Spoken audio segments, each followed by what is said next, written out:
Hello everybody. This should be an interesting review. We have thunderstorms rolling through, so you should be able to see some lightning behind me and hear some thunder. This chair's a little bit wet, but I think we can make this work. All right everybody, I've got two reviews for you today.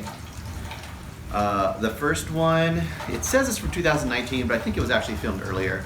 I think it's a compilation of earlier clips. The first one is on Amazon Prime. Actually, both are on Amazon Prime. The first one is The Colors of Giallo, a documentary. The second one is Les Miserables. Did I say that right? From 2019. Not the old period piece, but a brand new current movie. All right, first up, The Colors of Giallo. Now, for anyone who doesn't know Giallo, it's a genre of Italian thriller crime movie, most famously directed by Mario Bava and Dario Argento. But this movie goes into kind of the history of Giallo, which is yellow in Italian. And it goes into how it's based on a series of pulp crime novels that all had yellow covers, and that's kind of the origin of the Giallo genre. And those books came out, I think, really early, like 30s or 40s. Anyway, I'm not going to go through the history of Giallo. This movie is pretty thorough in that, although it is kind of a sprawling documentary. It's not nearly as well organized as I would like.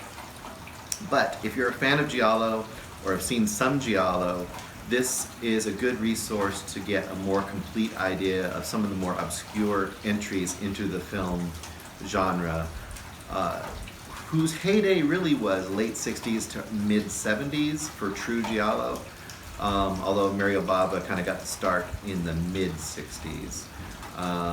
Once again, I'm not going to go through all of it, but if you want to know more about directors other than just Mario Bava and Argento, you get to learn a little more about Lucio Fulci in his early days, and a bunch of other different directors. So to me, it brought a lot of movies that I might not have come across to my attention.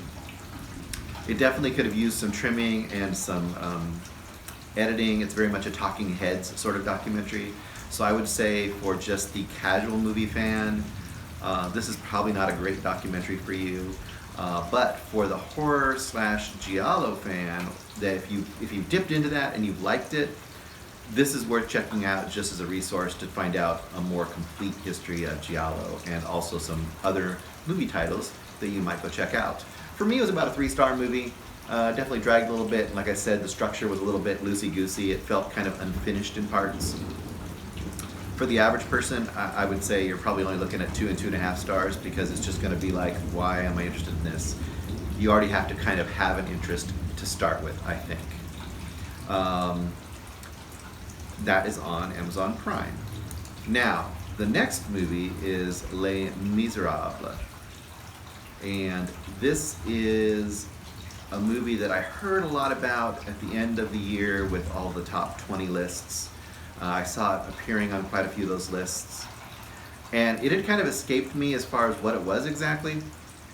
I heard the name, it's a very famous name. Obviously, it's the musical that was a big hit, based on the Victor Hugo novel from the French Revolution and all that stuff. I'm not super familiar with the original story itself, so I don't know how this exactly parallels that, but I don't think you need to know that to appreciate this movie. I'm assuming if you do know that, it probably just enriches it and makes it a little more full for you, because you can probably kind of cross-reference the characters and the events. But either way, it's a great movie. How to describe it to somebody coming from out of the blue to this movie? At first blush, it seems kind of like a Parisian version of Training Day. You've got two hardened, seasoned officers in Paris that kind of go into the inner city on a daily basis and been doing it for a long time, kind of a little rough around the edges, and they have a brand new cop riding with them for his first day. So that's very Training Day-esque, but It doesn't go as cartoony as Training Day, and definitely you don't have a really clear-cut, monster bad guy like you did in Training Day. So I would say other things to compare it to kind of give you a feel. There's a little bit of City of God in here.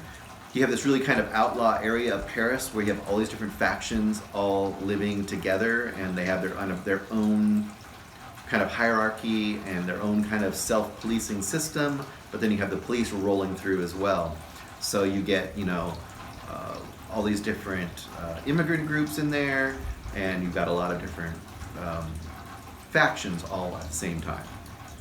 It's really good at just letting you see that world and slowly immerse yourself into it. The first third of the movie is just pretty much riding with the cops, but then at other points you'll go away and you'll be with other characters. So you'll be with kids, you'll be with a Muslim group, you'll be with a guy who's kind of like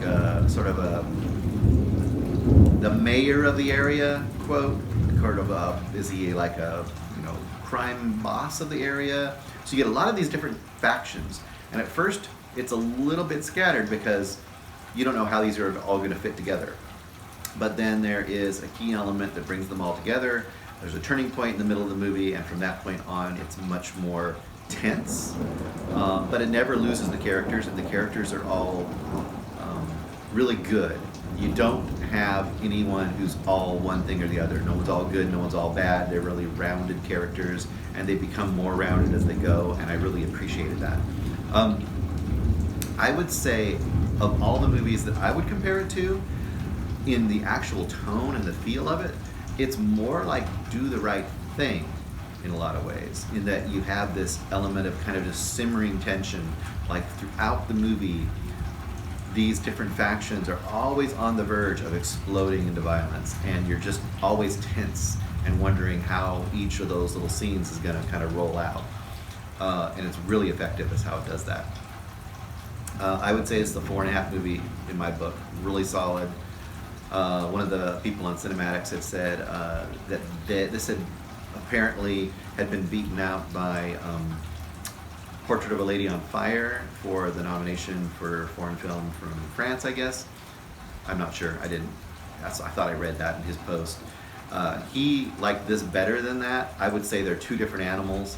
Both of them are really amazing movies. I'm a little bit more on the Portrait of a Lady on Fire just because the emotional, personal, super focused storytelling kind of hit me on a little bit deeper level. But this movie is very impressive, very good. It's on Amazon Prime. If you've got the membership, definitely go check it out.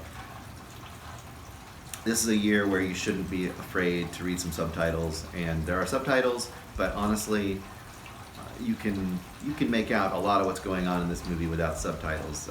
It just gives you a little more subtext as to all the different factions. Anyway, hope that gives you a couple more things to check out, and we'll be back with you soon.